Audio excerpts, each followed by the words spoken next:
All right, everybody, check this out. I am doing my first screencast ever. So here's the next assignment. It's called Lewis Hine Photographs. You read about Lewis Hine in the last assignment. Now we're going to take a look at some of his photographs. Okay.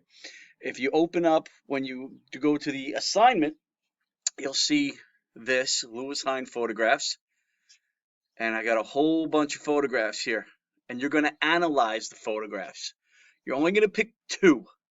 So you pick two that you want to do, okay? The first one on the response sheet over here, see over here, response sheet? Well, response is cut off a little bit on the top, but I had to jam these two screens together. But this is the response sheet, okay? I did the first photograph for you. Take a look. There's 3 photographs you have to do. You only have to do 2. I did the first one. So this is kind of like your, what's the word? Oh boy, I don't want to do this over. What's the word? Exemplar. Thank you. I know you were saying it. So here's your exemplar. Okay, I'm doing this first photograph. Title of the photograph is called "Girls at Weaving Machines, Evansville, Indiana, 1908," because it's right here on the top. Each of the photographs has a title. Okay, good. So you fill in the title. Then fill in the people, objects, and activities found in the photograph. Well, people in this photograph are young girls. 3 young girls. The objects are a weaving machine, and there's cloth on the floor over here. The activities, what are they doing? Activities. They're standing by the machines. The machine is spinning fast. How do you know? It's a photograph. Well, look over here. See this wheel going really fast? It's blurry, right? You've seen photographs where things are blurry. It means they're fast. They're moving fast. And the girl has her finger right by the machine. Look at that, right there. So this thing is moving fast. She's got her finger right there. She's standing next to the machine. Uh-oh, look down here. Her dress, an apron, is right next to this spinning wheel. Let's take a look at C. Based on what you have observed above, list 3 things you might infer from this photo. To infer means to come up with a conclusion. What do you think might happen? What do you think is going to happen to these girls? What conclusions can you draw? What ideas can you get from this picture? Okay. Look at the first one. 1. Her dress could get caught by the spinning parts of the machine. She could get hurt. Okay. That dress can get caught in there. Next thing you know, I don't even want to think about it. She can get badly hurt. 2. Her finger or hand could be badly injured. Right. These are moving parts right here. She's got her finger stuck right on it. You got the thread, and it's weaving. At the end of this machine, the thread is weaved into cloth. Okay? It's going very fast. Pieces are moving. She's sticking her finger right in there. Not good. 3. She has to stand all day and could get tired after many hours of work. Yeah, I don't see a stool there. She's standing there all day. Okay? These are 3 things you can infer, conclusions you can draw. She's going to get really tired. I have a couple others, but I didn't fit them in there. Check this out over here. There's cloth on the floor. There's only a little bit there, but there's cloth and pieces of cloth everywhere. What could happen if you have cloth everywhere?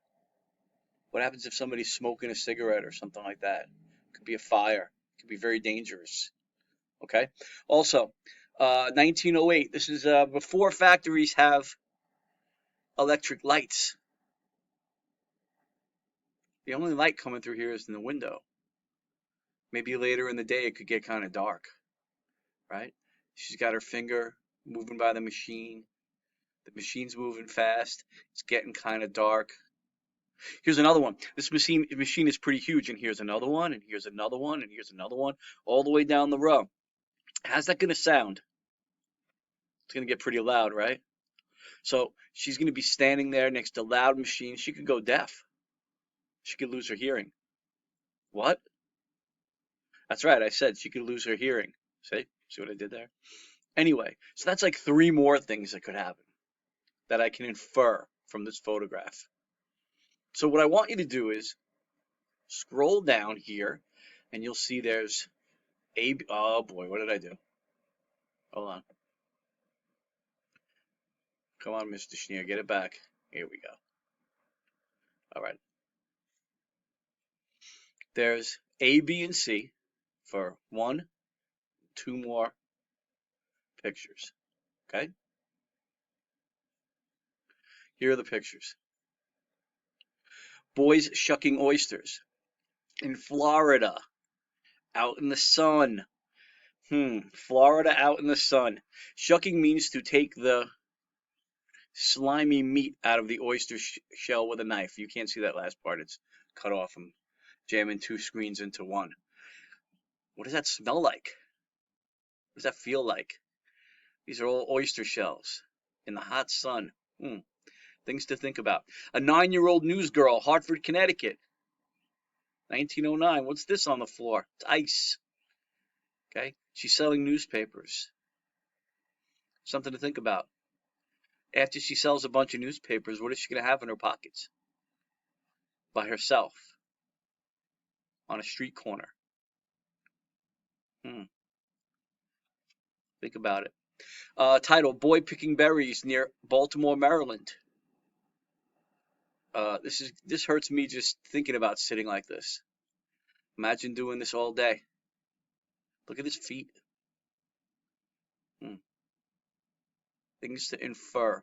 Okay, so you're going to fill in the title, the people you see, the objects you see, and then what you can infer. Like that all day long. Nothing on his feet. This one is one of my favorites. It has to do with sports. Boys working in a bowling alley, an arcade bowling alley. I know some people don't think bowling is a sport, but you ever go bowling? How do the pins get set up? Yeah, these boys are setting the pins. They have to sit up here as people bowl and then jump down, move the pins that get knocked out, set the other pins up all day long. How does that feel? What are they doing all day? You ever go to a bowling alley? Kind of loud, right? Things to think about. Oh, look at this lane. The lanes are very what? Slippery. Garment workers, New York, New York, 1908. Here's 3 kids sewing. Do they look comfortable? Imagine doing this all day long. Things to infer. And finally, title, a boy working in a shoe shine parlor, Indianapolis, Indiana, 1908. This guy is shining shoes, this kid. Okay? People used to pay for other people to shine their shoes to make them shiny. Look how his back is arched. He's a kid. These are grown men. Strangers. Something to think about. Okay? What can you infer from this? What conclusions can you draw? So, pick any 2 of these pictures. Fill out this section for one of the pictures. Fill out this section for the other picture. Okay? Zap it to me. We're good to go. Okay? So this has been Louis Hine Photographs Explained on a screencast. Let me know. Send some comments. Let me know. Tell me how I did. This is my first time ever doing a screencast. If you have any questions, send me questions on the Google Classroom. Send me some messages there, and we can go over it. If you have any problems, watch this screencast again. Okay? All right. So this is Mr. Schneer saying adios. And now I have to figure out how to turn this off. I think it's down here. Here we go. Bye.